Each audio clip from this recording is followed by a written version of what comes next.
প্রিয় ছাত্রছাত্রীরা, আজকে তোমাদের ক্লাস 7-এর যে ইতিহাস বিষয়, সেই বিষয়ের 4 নম্বর চ্যাপ্টার তুর্ক আগমন শাসন। আজকে তোমাদের প্রথম ক্লাস পার্ট 1। পাঠ্য বইয়ে খুঁটিয়ে আজকে প্রশ্ন উত্তর আলোচনা করব আমরা। প্রত্যেকে তোমরা খাতা পেন নিয়ে বসে যাও এবং এগুলো সব নোট করে রাখবে, তাহলে তোমাদের সেকেন্ড ইউনিট টেস্ট বা সেকেন্ড যে তোমাদের এক্সাম হবে, সেই এক্সামে তোমরা ভালো ফল করতে পারবে আশা করি।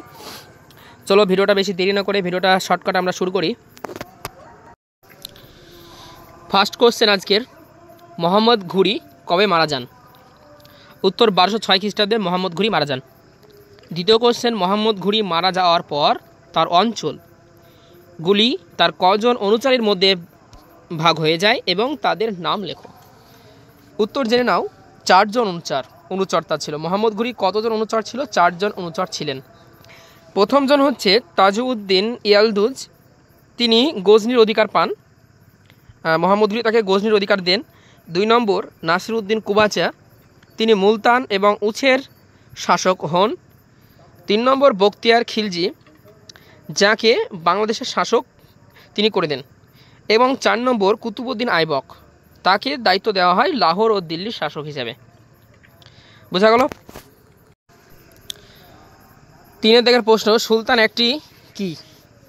সুলতান একটি হচ্ছে উপাধি। সুলতান একটি কি? উপাধি। 4 নম্বর কোশ্চেন, সুলতানাত বা সুলতানি কাকে বলে? উত্তর, যে অঞ্চলের মধ্যে সুলতানের কর্তৃত্ব চলতো তাকেই বলা হয় সুলতানি বা সুলতানাত। 5 নম্বর, খলিফা কাকে বলে? হজরত মোহাম্মদের মৃত্যুর পর ইসলামী জগতের প্রধান শাসক ছিলেন খলিফা। পরবর্তী 6 দাগের প্রশ্ন, খলিফা ও সুলতানদের মধ্যে সম্পর্ক কেমন ছিল? 1 নম্বর পয়েন্ট, হজরত মোহাম্মদের মৃত্যুর পর থেকে ইসলামীয় জগতে প্রধান শাসক ছিলেন খলিফা। 2 নম্বর, ইসলামের আওতায় যত অঞ্চল ছিল তার মূল শাসক তিনি। খলিফা আবার ধর্মগুরু বটে। 3 নম্বর অপশন, একজন খলিফার পক্ষে সমস্ত অঞ্চলে শাসন করা সম্ভব ছিল না, তাই খলিফার থেকে অনুমোদন নিয়েই নানান অঞ্চলে নানান ব্যক্তি শাসন করতেন। 4 নম্বর অপশন, তেমনি ভারতবর্ষ ও হিন্দুস্তানের শাসক ছিলেন সুলতান। 7 নম্বর কোশ্চেন, খুতবা কথার অর্থ কি? খুতবা কথার অর্থ হচ্ছে ভাষণ। খুতবা কথার অর্থ হচ্ছে ভাষণ। পরবর্তী 8 দাগের কোশ্চেন, কুতুবউদ্দিনের জামাই কে ছিলেন? ইলতুৎমিশ। 9 নম্বর কোশ্চেন, প্রথম দিকে ইলতুৎমিশ কেউ সুলতান হিসেবে মানতে চাননি বা চাইনি কেন? উত্তর হবে, ইলতুৎমিশ কুতুবউদ্দিনের জামাই কিন্তু ছেলে নন। 2 নম্বর, নাসিরউদ্দিন কুবাচা মুলতান থেকে এসে লাহোর ও পাঞ্জাবে খানিক অংশ দখল করে নেন। এবং 3 নম্বর অপশান, অন্যান্য অঞ্চলে ক্ষমতাবান তুর্কিরা কর্তৃত্ব করতে লাগলেন। পরবর্তী কোশ্চেন 10 নম্বর, দেখো আমির কথার অর্থ কি? উত্তর, উচ্চ বংশের জন্ম ও বড়লোক ব্যক্তি। আমির বলতে বড়লোক ব্যক্তি বা উচ্চ বংশের জন্ম, তাদেরকে বলা হয় আমির। পরবর্তী 11 নম্বর কোশ্চেন, দুর্বাস শব্দের অর্থ কি? উত্তর, স্বাধীন শাসনের প্রতীক দণ্ড। 12 নম্বর কোশ্চেন, খিলাত শব্দের অর্থ কি? উত্তর, আনুষ্ঠানিক পোশাক। 13 নম্বর কোশ্চেন, রাজিয়ার মৃত্যু কবে হয়? উত্তর হবে 1240 খ্রিস্টাব্দে। 14 নম্বর কোশ্চেন, ইলতুৎমিশের ছেলের নাম কি? উত্তর, নাসিরউদ্দিন মাহমুদ। পরবর্তী 15 নম্বর কোশ্চেন, নাসিরউদ্দিন মাহমুদ শাহের রাজত্বকালে কোন তুর্কি আমির ক্ষমতাশালী হয়ে উঠেছিল? উত্তর হবে গিয়াসউদ্দিন বলবন। 16 নম্বর কোশ্চেন, বলবন কত খ্রিস্টাব্দে সুলতান হন? 1266 খ্রিস্টাব্দে। সব থেকে মোস্ট ইম্পর্টেন্ট কোশ্চেন আজকে দেখো তোমরা 17 নম্বর কোশ্চেনটা, সেজদা ও পায়বশ প্রথা কে চালু করেন?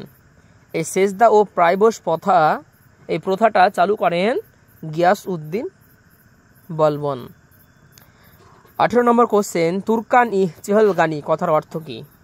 40 জন তুর্কি বা 40টি তুর্কি পরিবারকে বলা হয় তুর্কান ই চিহলগানি। পরবর্তী 19 দাগের কোশ্চেন, বন্দে গানি চিহলগানি কথার অর্থ কী? উত্তর 40 জন বান্দা বা সেবককে বলা হয় বন্দেগানি চিহলগানি। এর আগে আমরা জানলাম যে তুর্কি চিহলগানি কী ছিল, 40 জন তুর্কিকে বলা হয় বা 40 জন তুর্কি পরিবারকে বলে। একই রকমভাবে কোশ্চেনটা 20 নম্বর কোশ্চেন দেখো, সেজদা কি? সেজদা হচ্ছে সুলতানকে সাষ্টাঙ্গ প্রণাম করা। সেজদা আর এই পাইবস কথা থেকে একটা তোমাদের কোশ্চেন এবার দ্বিতীয় ইউনিট টেস্টটা থাকবে। সেজদা কি? সুলতানকে সাষ্টাঙ্গ প্রণাম করা। পাইবস কথার অর্থ হচ্ছে সুলতানের পদ যুগল চুম্বন করাকে বলে পাইবস। 22 নম্বর কোশ্চেন, খলজি বিপ্লব কাকে বলে? উত্তর 1290 খ্রিস্টাব্দে জালাল উদ্দিন ফিরোজ খলজি বলবনের বংশধরদের ক্ষমতা থেকে সরিয়ে দিয়ে সুলতান হন। এই ঘটনাকে বলা হয় খলজি বিপ্লব বলা হয়। পরবর্তী 23 দাগের কোশ্চেন, খলিফা অনুমোদন বলতে কী বোঝো? এটা তোমাদের টুকরো কথা আছে পাঠ্য বইয়ে, ডবল স্টার দিয়ে রাখো এটা। ইলতুৎমিশ খলিফার থেকে অনুমোদন পান 1229 খ্রিস্টাব্দে। সুলতানরা তাদের মুদ্রায় নিজেদের খলিফার প্রতিনিধি বলে খোদাই করাতেন। প্রতি শুক্রবার নামাজে খলিফার নাম বলতেন। মোহাম্মদ বিন তুগলক প্রথমে তার আমলের মুদ্রায় খলিফার নাম খোদাই করা বন্ধ করে দেন, তবে পরে ঘন ঘন বিদ্রোহে জেরবার হয়ে তিনি আবার নিজের মুদ্রায় খলিফার নাম খোদাই করার আদেশ দেন। খলিফার থেকে অনুমোদন পত্র আনিয়ে নেন। এটাই হচ্ছে খলিফার অনুমোদন পত্র। পরবর্তী 24 নম্বরের কোশ্চেন, মোহাম্মদ বিন তুগলককে পাগলা রাজা বলার কারণ কি? এই যে একটা ইম্পর্টেন্ট কোশ্চেন, মোহাম্মদ বিন তুগলককে পাগলা রাজা বলে, এটা কিন্তু মোস্ট ইম্পর্টেন্ট কোশ্চেন। এবং কেন বলা হয় কারণ আছে, দেখো উত্তরটা আমরা জেনে নিই। 1 নম্বর, বাড়তি কর। মোহাম্মদ বিন তুগলকের কর্মকাণ্ড খুব কিন্তু দেখো একটা পাগলার মতো ছিল। প্রথমে বাড়তি কর সংগ্রহ করার জন্য দোয়াব অঞ্চলে রাজস্ব বাড়িয়ে দিয়েছিলেন সুলতান, এবং অনাবৃষ্টির ফলে সেখানে শস্যের ক্ষতি হয়েছিল। প্রজারা বাড়তি কর দিতে পারেনি, দিতে পারেনি হবে। তারা বিদ্রোহ করে এবং সুলতান বাড়তে কর মুকুব করে, এবং কৃষকদের সাহায্য করার জন্য সুলতান তকাভি ঋণ প্রকল্প চালু করেছিলেন। 2 নম্বর, দিল্লির অধিবাসীদের বিরোধিতা এবং মঙ্গল আক্রমণে ভয় থেকে রক্ষা পেতে এবং দাক্ষিণাত্যকে শাসন করতে দ্বীপগিরিতে দ্বিতীয় রাজধানী তৈরি করে ফেলেন মোহাম্মদ বিন তুগলক। 3 নম্বর, সুলতানের হুকুম মেনে দিল্লি থেকে দৌলতাবাদে যেতে গিয়ে সুলতানের হুকুম দিল, এবং দিল্লি থেকে যখন দৌলতাবাদে মানুষজন যেতে শুরু করলো তখন অনেক মানুষ খাওয়ার অনাটনে তো মানুষ মারা যায়। এইসব কর্মকাণ্ডের জন্য মোহাম্মদ বিন তুগলককে বলা হয় পাগলা রাজা। পরবর্তী 25 দাগের কোশ্চেন, দিল্লির সুলতানরা ভারতবর্ষে কত বছর শাসন জারি রাখতে পেরেছিল? উত্তর হবে 320 বছর। 26 নম্বর কোশ্চেন, ইলতুৎমিশ কত খ্রিস্টাব্দে মারা যান? 1236 খ্রিস্টাব্দে। রোমি কৌশল কি? এটা কিন্তু খুব ইম্পর্টেন্ট, মোস্ট ইম্পর্টেন্ট কোশ্চেন, তোমরা এটা স্টার দিয়ে রাখো।